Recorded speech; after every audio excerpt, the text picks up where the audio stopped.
Hello everyone, welcome back to the channel. Last lecture में हमने permeability को discuss किया था बहुत ही बेहतरीन लेवल से, और आज हम कॉम्पैक्शन को एंड टू एंड डिस्कस करने वाले हैं। तो सॉइल कॉम्पैक्शन को हम डिस्कस करेंगे। सबसे पहले कॉम्पैक्शन क्या है? कॉम्पैक्शन एक प्रोसेस है जिसमें सॉइल पार्टिकल्स को आर्टिफिशियली रीअरेंज किया जाता है। तो वेरी इंपॉर्टेंट, सॉइल पार्टिकल्स जो है, हमारे सॉइल के जो पार्टिकल्स है, they are soil particles are artificially arranged. इनको हम किस तरीके से अरेंज करते हैं? हम इन्हें अरेंज करते हैं आर्टिफिशियली अरेंज किया जाता है, रीअरेंज किया जाता है। बेसिकली आर्टिफिशियली रीअरेंज किया जाता है। अब यहाँ पर अगर देखें तो ये जो हमारी क्या कोशिश है, जो वॉइड्स में एयर है वो रिमूव हो जाए।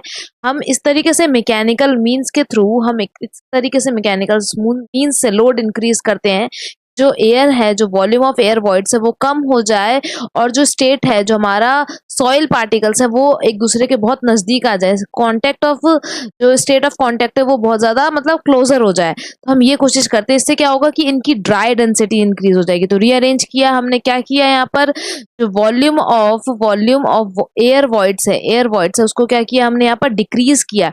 एयर वॉइड्स के वॉल्यूम को यहाँ पर डिक्रीज किया और कोशिश की कि क्लोजर स्टेट में आ सके, क्लोजर स्टेट ऑफ कांटेक्ट में आ सके।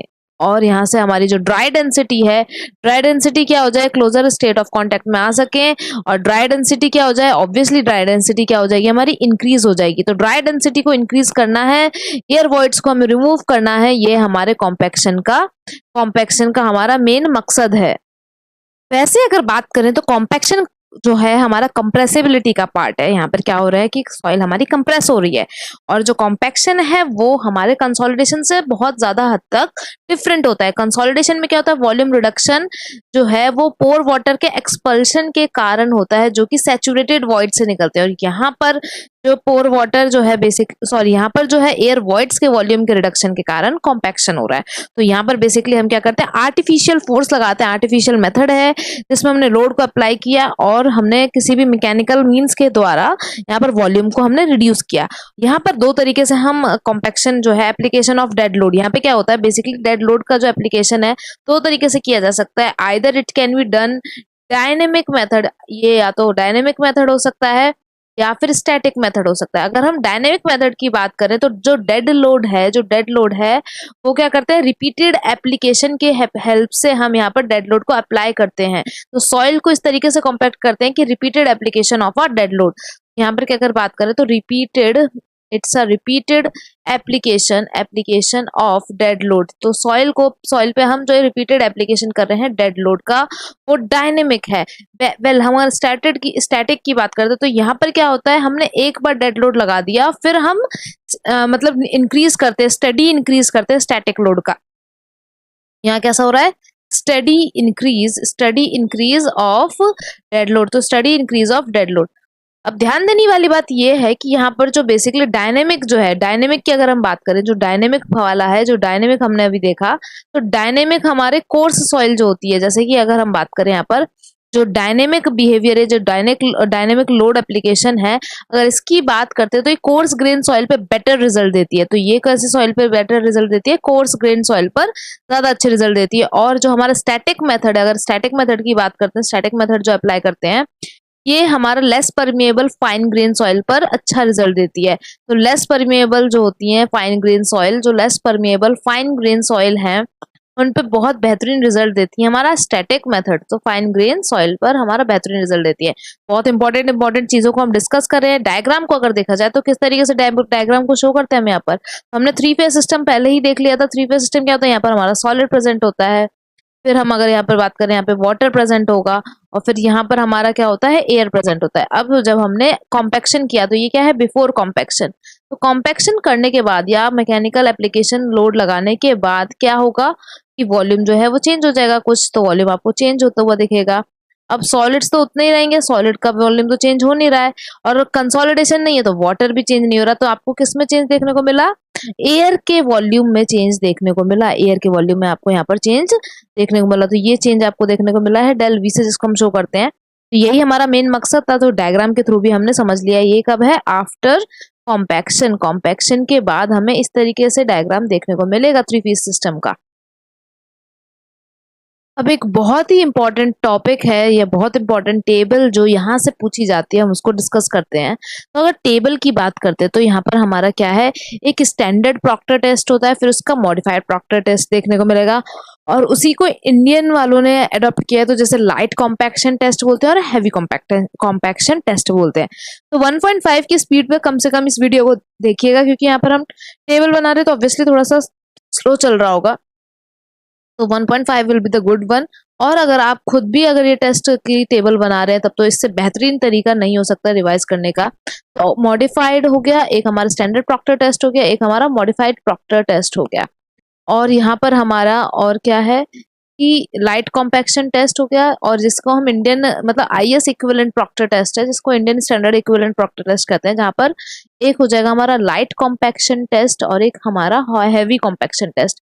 इसमें जो जो चीजें पूछी जाती है हम बस उन्हीं को डिस्कस करेंगे, light compaction test and heavy compaction test. Heavy compaction test अगर हम बात करें यहाँ पर तो इस टेस्ट में हमारा जो देखने वाला ध्यान देने वाली बातें हैं कि वेट ऑफ हैमर क्या रहेगा, फॉल ऑफ हैमर क्या रहेगा, इस तरीके से हमें देखना है। तो जरा देखते हैं। पहला है हमारा वेट ऑफ हैमर, कि हम हैमर से ब्लो कराने वाले हैं, हैमर से ब्लो करवाने वाले हैं। तो हमें क्या करना है कि जो हमारी सॉइल है उस पर कितना कितना लोड होगा। तो 2.54 केजी लोड होगा हमारा स्टैंडर्ड प्रॉक्टर टेस्ट में।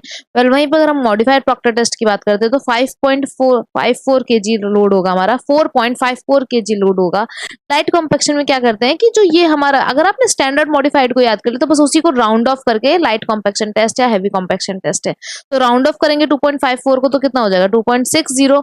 तो 2.60 केजी आपको लाइट कॉम्पैक्शन में देखने को मिलेगा and it is approximately 4.9 KG आपको कहाँ देखने को मिलेगा, हैवी कॉम्पैक्शन टेस्ट में। यहाँ पर फॉल ऑफ हैमर की बात करते हैं। फॉल ऑफ है कि हमारा जो हैमर है वो कितनी हाइट से हमें फॉल करना चाहिए। तो एमएम में दे रखा है हमें, एमएम में अगर बात करें, एमएम में बात करते हैं, यहाँ पर हमारा हो जाता है पहले वाले टेस्ट में 304.8 mm। अगर हम बात करते हैं मॉडिफाइड प्रॉक्टर टेस्ट की तो 457.2 mm and then light compaction test में हो जाएगा इसका round off 310 mm and it will be like 450। ये हमारा मतलब हमारा मेजर करके कितना हुआ 450 mm। तो हम लास्ट वाले में कितना करते हैं 450 mm, यहाँ पर आप याद रखिए। लेकिन अगर हमें यहाँ पर इंचेस में पूछ लिया गया तो जरूर याद रखना है जो ये है हमारा 18 इंचेस के अराउंड और ये हमारा 12 इंचेस के अराउंड होता है। अगर हम इसकी बात करें 12 इंचेस के अराउंड हम फॉल कराते हैं, यहाँ पर 18 इंचेस के अराउंड। और number of blows per layer याद रखना है, जितने हम 3 लेयर्स अप्रोक्सीमेटली, जो 3 लेयर्स है वो स्टैंडर्ड हमें करते हैं। और नंबर ऑफ लेयर्स की पहले बात करते हैं। नंबर ऑफ लेयर्स हमारा कितना होता है, नंबर ऑफ लेयर्स स्टैंडर्ड और लाइट कॉम्पैक्शन में हमने 3 लेयर्स रखे हैं। Modified Proctor test and heavy compaction test में हमने 5 लेयर्स रखे हैं। और इन पे number of blows per layer, जो नंबर ऑफ ब्लोज हैं कि कितना ब्लोज हमें पर लेयर लगाना है, तो number of blows per layer की अगर हम बात करते हैं तो हमारा कैसा सीन है यहाँ पर कि हम हर ब्लो पे हर लेयर पे हम 25 नंबर ऑफ ब्लोज करते हैं, 25 नंबर ऑफ ब्लोज करते हैं। सो 25 विल बी द ईच। और अगर हम माउल्ट की बात करें, वॉल्यूम ऑफ माउल्ट की बात करें, लास्ट हमें ये याद रखना है कि जिस माउल्ट में आप ये कर रहे हो उसका वॉल्यूम कितना चाहिए। तो वॉल्यूम ऑफ माउल्ट की बात करते हैं तो ये हो जाता है हमारा 944 एंड देन 944, फिर हमारा आता है 1000 और फिर आता है हमारा 1000। ये आपको वॉल्यूम देखने को मिलेगा। वॉल्यूम ऑफ माउल्ट आपको 944, 1000 आपको देखने को मिलेगा। तो ये सारी वैल्यूज जो है बहुत इंपॉर्टेंट है। ये टॉपिक जो है, ये वाला जो टेबल है वेरी इंपॉर्टेंट पूछा जाता है, तो प्लीज मिस मत करिएगा, इसको जरूर कॉपी पे बनाइए, याद करके जाना है। यहाँ से एक और बहुत इंपॉर्टेंट टॉपिक पूछा जाता है, ये है कॉम्पैक्शन एनर्जी रेशियो। तो compaction energy ratio very important. तो पहले हम क्या लिखेंगे कि क्या पूछा जाता है, तो हमें इंपॉर्टेंट जो चीज है वो लिखना है कॉम्पैक्शन। जो हम कॉम्पैक्शन कर रहे हैं तो हम हैमर ब्लो कर रहे हैं तो इसके एनर्जी क्या हो जाएगा, जितना हम वेट लगा रहे हैं बेसिकली कितना ब्लो हो रहा है, कितना वेट लग रहा है mgh करके जो हमारी एनर्जी निकलेगी उसका रेशियो पूछा जा रहा है। रेशियो तो याद होना चाहिए डायरेक्टली। अगर हम बात करें पहला क्या आएगा, हमारा न्यूमरेटर है मॉडिफाइड प्रॉक्टर टेस्ट। तो हमारा न्यूमरेटर है मॉडिफाइड प्रॉक्टर टेस्ट। ये बेसिकली स्टैंडर्ड प्रॉक्टर टेस्ट की बात हो रही है। अगर हम बात करें यहाँ पर तो मैं लिख देती हूँ standard, modified standard Proctor test, modify standard Proctor test. और अगर हम डिवाइड में बात करते हैं, नीचे हमारा डिनोमिनेटर की बात करें तो ये आ जाएगा हमारा स्टैंडर्ड प्रॉक्टर टेस्ट। यहाँ पर हमारा डिनोमिनेटर में आएगा standard Proctor Proctor Proctor test. और इसका रेशियो कितना हो जाएगा हमारा, इसका रेशियो हो जाएगा 4.5। तो ये याद रखना, तो बहुत बार पूछा गया एग्जाम में। तो जो हमारा कॉम्पैक्शन एनर्जी रेशियो है modified standard Proctor test upon standard Proctor test का, वो 4.5 देखने को मिलता है। वहीं पे अगर हम बात करें जस्ट इसका रिवर्स, अगर मैं इसका उल्टा कर दूं कि स्टैंडर्ड प्रॉक्टर टेस्ट और मॉडिफाइड, तो इसका जस्ट रिवर्स, अपर वाले का रिवर्स, अगर रिवर्स रेशियो देखें तो उसकी वैल्यू क्या आ जाएगी 1/4.5, और जो कि हमारे अप्रोक्सीमेटली आता है 0.22। तो जैसे जैसे हम कॉम्पैक्शन बढ़ाते जाएंगे, आपको पता होना चाहिए कि ड्राई डेंसिटी हमारी इंक्रीज होती जाएगी। अब जब हमने टेस्ट कर लिया standard Proctor test, modified Proctor test कर लिया, तो एक ग्राफ मिलता है हमें, जिसमें क्या होता है हमारा वाई एक्सिस पे क्या शो करता है ड्राई डेंसिटी, यहाँ पर हमारा वाई एक्सिस पे क्या शो करता है ड्राई डेंसिटी, और यहाँ हमारे एक्सिस पे शो करता है वाटर कंटेंट। एक्स एक्सिस पे हमारा शो होता है वाटर कंटेंट। तो आप देखोगे कुछ इस तरीके का ग्राफ देखने को मिलेगा। अगर ग्राफ की बात करें तो कुछ इस तरीके से ग्राफ देखने को मिलता है हमारा, कुछ इस तरीके से ग्राफ देखने को मिलता है। यहाँ पर हमारा ये जो पॉइंट है, ये जो हमारी पॉइंट जो हम टच कर रहे हैं, ये होता है हमारा डिग्री ऑफ सैचुरेशन। ये basically 80 to 90% degree of saturation line होती है। 80 to 90% degree of saturation line होती है, और एक हमारी 100% सैचुरेशन लाइन भी होती है, जो कि हमारा हमेशा स्टेडली डिक्रीज हो रहा होता है, कुछ इस तरीके से होता है। ये हमारी कौन सी है 100% सैचुरेशन लाइन, 100% सैचुरेशन लाइन, और वो हमारी कैसी है 80 to 90% सैचुरेशन लाइन। ये हमारी स्टेडली डिक्रीज कर रही होती है। जो 100% सैचुरेशन लाइन होती है, इसको जीरो एयर वॉइड लाइन भी बोला जाता है। ये हमारी स्टेडली डिक्रीजिंग होती है। अगर हम बात करें जो पहला वाला है, ये हमारे स्टैंडर्ड प्रॉक्टर टेस्ट का निकल के आया, ये मॉडिफाइड प्रॉक्टर टेस्ट से निकल के आता है। अब ये जो पॉइंट होता है हमारा, इसको हम बोलते हैं OMC, optimum moisture content, OMC point बोलते हैं। इस पॉइंट को हम बोलते हैं ओएमसी। और ये क्या शो करता है हमारा ऑप्टिमम मॉइस्चर कंटेंट, की यहाँ तक जो है हमारी जो डेंसिटी है, ड्राई डेंसिटी, इस पॉइंट तक इंक्रीज करेगी। फिर आपको इसके बाद फिर अगर आपने और वाटर कंटेंट इंक्रीज किया तो फिर आपको क्या देखने को मिलेगा, फिर ड्राई डेंसिटी डिक्रीज करने लगेगी। तो ऑप्टिमम मॉइस्चर कंटेंट इस पॉइंट को बोला जाता है, ऑप्टिमम मॉइस्चर कंटेंट। तो ये ओएमसी पॉइंट को डिनोट करता है हमारा, जहां तक हमारी जो डेंसिटी है वो इंक्रीज करेगी। लेकिन अगर इससे फर्दर हमने वाटर कंटेंट इंक्रीज किया, then there will be the change in, मतलब डिक्रीमेंट इन ड्राई डेंसिटी। यहाँ से एक और चीजें याद करनी है, डिफरेंट जो हमारा टाइप्स ऑफ रोलर या टाइप्स ऑफ इक्विपमेंट होते हैं कौन से सॉइल के लिए इंपॉर्टेंट है, वेरी वेरी इंपॉर्टेंट पूछा जाता है। और एक दो फॉर्मूला होता है जो कि इंपॉर्टेंट है, पहले उन फॉर्मुलेस को देख लेते हैं। तो हमारा रिलेटिव परसेंटेज कॉम्पैक्शन पूछा जाता है। अगर हम बात करें तो हमारा एक इंपॉर्टेंट टॉपिक है जिसको बोलते हैं हम रिलेटिव परसेंट कॉम्पैक्शन। अगर इसकी बात करें तो फॉर्मूला क्या होता है हमारा, रिलेटिव परसेंट कॉम्पैक्शन की बात करते हैं तो ये हमारा फॉर्मूला शो करता है परसेंटेज आर से, हम इसको शो करते हैं। ये जो रिलेटिव परसेंट है कॉम्पैक्शन है, इसको परसेंटेज आर से शो करते हैं। ये होता है हमारा गामा डी फील्ड, जो फील्ड पर हमको ड्राई डेंसिटी मिली है, अपॉन में क्या हो जाएगा हमारा गामा डी मैक्स, हमारा जो मैक्सिमम गामा डी है, इसको जब हम 100% से मल्टीप्लाई करेंगे, और ये कहाँ मिलेगा हमें लैब में, एक हमारा फील्ड से निकाला, एक हमने लैब से निकाला, उसको 100% से मल्टीप्लाई किया, तो ये हमारा क्या निकल के आता है रिलेटिव परसेंट कॉम्पैक्शन। वेल वहीं पे अगर हम इसको वॉइड रेशियो के टर्म्स में देखना चाहे तो वॉइड रेशियो के टर्म्स में भी आता है, ये हमारा वॉइड रेशियो के टर्म्स में आता है 1 + E मिनिमम अपॉन में क्या आता है हमारा 1/E, मल्टीप्लाई में आ गया मेरा 100, मल्टीप्लाई में क्या आता है मेरा 100। तो ये मेरा रिलेटिव परसेंट कॉम्पैक्शन हो गया। ये बेसिकली हमारा डिग्री ऑफ कॉम्पैक्शन फील्ड में मेजर करने के लिए यूज किया जाता है। एक और फॉर्मूला जो हमारा इंपेरिकल फॉर्मूला है उसको यूज करते हैं जब हमें डेंसिटी इंडेक्स पता होती है। तो जब डेंसिटी इंडेक्स पता है इंपेरिकल फॉर्मूला, तो RS की वैल्यू जाती है हमारी 80 + 0.2 ID। ID क्या है डेंसिटी इंडेक्स, जो हमें क्वेश्चन में गिवन होगा। जब इसको यूज करेंगे, जब ये पता होगा तो हम आराम से निकल सकते हैं। अब कॉमन सी बात है, लूज स्टेट में हमारी आईडी की वैल्यू क्या होती है 0, तो वहां पर हमारा आरएस कितना निकल के आएगा, डायरेक्टली 80 निकल के आ जाएगा। और हमारा डेंस स्टेट में हमारे आईडी की वैल्यू कितनी होती है 100%, देन इस केस में हमारा कितना निकल के आएगा आरएस की वैल्यू 100% निकलने के बाद सीधे डायरेक्ट 100% आ जाएगा। तो याद रखना है ये सब फॉर्मूले बहुत इंपॉर्टेंट है। अब हम डिफरेंट टाइप्स ऑफ इक्विपमेंट में चलते हैं कि वो कौन से सॉइल के लिए यूज किया जाता है। सबसे फेमस, सबसे ज्यादा इंपॉर्टेंट, बहुत बार पूछा गया है, पहला है sheep fit roller. Sheep fit roller किस वाले सॉइल के लिए यूज किया जाता है? वेरी इंपॉर्टेंट, बहुत बार पूछा गया है। कोहेसिव सॉइल, जैसे कि हमारी क्ले हो गई, सिल्ट हो गई, तो कोहेसिव सॉइल जो होती है उनके लिए यूज किया जाता है। स्पेशली हमारी क्लेई सॉइल के लिए, स्पेशली हमारी क्लेई सॉइल के लिए यूज किया जाता है। अगर हम बात करते हैं सिल्टी, क्लेई सिल्ट के लिए भी, सिल्टी सॉइल के लिए भी यूज किया जाता है। तो शीप फिट रोलर, शीप होना था, शीट लिख दिया मैंने, शीप फिट रोलर। अगर हम बात करते हैं दूसरा, smooth wheel roller. Smooth wheel roller की अगर बात की जाए, स्मूथ व्हील रोलर वो किस लिए यूज किया जाता है? तो कोर्स ग्रेन सॉइल जो होती है हमारी, स्मूथ व्हील रोलर की बात करें तो कोर्स ग्रेन सॉइल होती है, जैसे कि ग्रेवल्स हो गया, क्रश्ड रॉक हो गए, तो स्मूथ व्हील रोलर हमारे जो होता है इसकी बात करते हैं तो ये कोर्स ग्रेन सॉइल के लिए, कोर्स ग्रेन सॉइल के लिए यूज किया जाता है। जैसे कि हमारे ग्रेवल हो गए, यहाँ पर हमारा बात करते हैं ग्रेवल।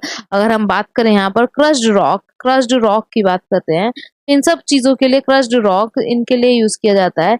वेल नेक्स्ट हमारा है pneumatic, pneumatic tyre roller. Pneumatic tyre roller, इसका एक्शन क्या है? ये नीडिंग, जैसे कि आटा गूंथते हैं वैसे काम करता है। तो न्यूमेटिक, न्यूमेटिक टायर रोलर, इसकी बात करते हैं न्यूमेटिक टायर रोलर की। तो इसका एक्शन ऑफ वर्किंग क्या है? ये नीडिंग की हेल्प से करता है, नीडिंग की हेल्प से करता है। और ये हमारा मोस्टली हर तरीके के सॉइल के लिए, लेकिन mainly for cohesive, all type of soil पर mainly, all type of soil mainly for cohesive, all types of soil के लिए यूज किया जाता है। पर अगर मेनली बात करते हैं तो मेनली कोहेसिव सॉइल के लिए बेहतरीन है। कोहेसिव सॉइल को ज्यादा तवज्जो देता है, ये ज्यादा तवज्जो देगा कोहेसिव सॉइल, जैसे कि क्ले के लिए। वेल अगर हम बात करते हैं, हमारे पास और भी तरीके के मशीन्स हैं, जैसे कि हो गया हमारा ग्रिड रोलर। ग्रिड रोलर की बात करें तो सैंड स्टोन जैसे हो गया उनके लिए, तो ये हमारा होता है एक ग्रिड रोलर। ग्रिड रोलर तो जैसे हमारा अगर हम बात करें वेदर्ड रॉक जो होती है, वेदर्ड रॉक हो गया जैसे हमारा सैंडस्टोन, वेदर्ड रॉक के लिए, वेदर्ड रॉक के कॉम्पैक्शन के लिए यूज किया जाता है। एग्जाम्पल में sandstone will be the good example of it. और सैंडस्टोन के लिए एक और होता है हमारा tamping foot roller. Tamping foot roller तो ये भी हमारे फाइन ग्रेन सॉइल के लिए यूज किया जाता है। टेम्पिंग, ये ओ लग रहा है, ए है, थोड़ा सा सही करना पड़ेगा। तो टैम्पिंग, टैम्पिंग फुट रोलर, टैम्पिंग फुट रोलर अगर इसकी बात करते हैं, इसकी बात करते हैं तो ये हमारा बेसिकली किस लिए यूज किया जाता है? कोहेसिव सॉइल या fine grain soil, fine grain will be the better word. तो फाइन ग्रेन सॉइल के लिए, फाइन ग्रेन सॉइल के लिए उसकी कॉम्पैक्शन के लिए हम इसको यूज करते हैं।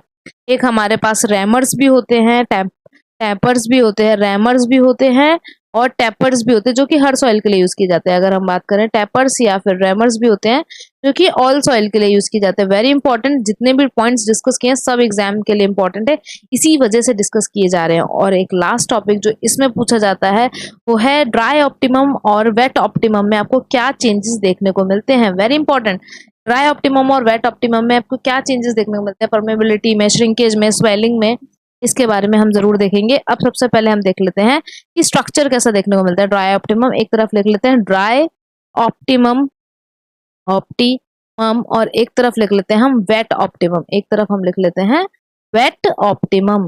Dry optimum and wet optimum. सबसे पहले अगर हम बात करें यहाँ पर पॉइंट्स में, तो यहाँ पे सॉइल स्ट्रक्चर कैसा देखने को मिलेगा? यहाँ पे हमें देखने को मिलता है फ्लोक्यूलेटेड। यहाँ पे कैसा स्ट्रक्चर देखने को मिलता है भाई? ड्राई ऑप्टिमम है, फ्लोक्यूलेट, फ्लॉक्स बने रहते हैं, वॉल्यूम ज्यादा होगा। यहाँ पे कैसा देखने को मिलेगा? डिस्पर्स्ड। यहाँ पे कैसा स्ट्रक्चर देखने को मिलता है? डिस्पर्स्ड स्ट्रक्चर देखने को मिलता है। पोर वाटर प्रेशर की बात करें तो यहाँ पर क्या है? कम पोर वाटर, पानी ही कम है। जब ड्राई साइड पर हो तो पोर वाटर कैसा होगा? लोअर पोर वाटर प्रेशर देखने को मिलेगा, lower pore water pressure at dry optimum. तो बेसिकली यहाँ पर लोअर पोर वाटर प्रेशर देखने को मिलता है।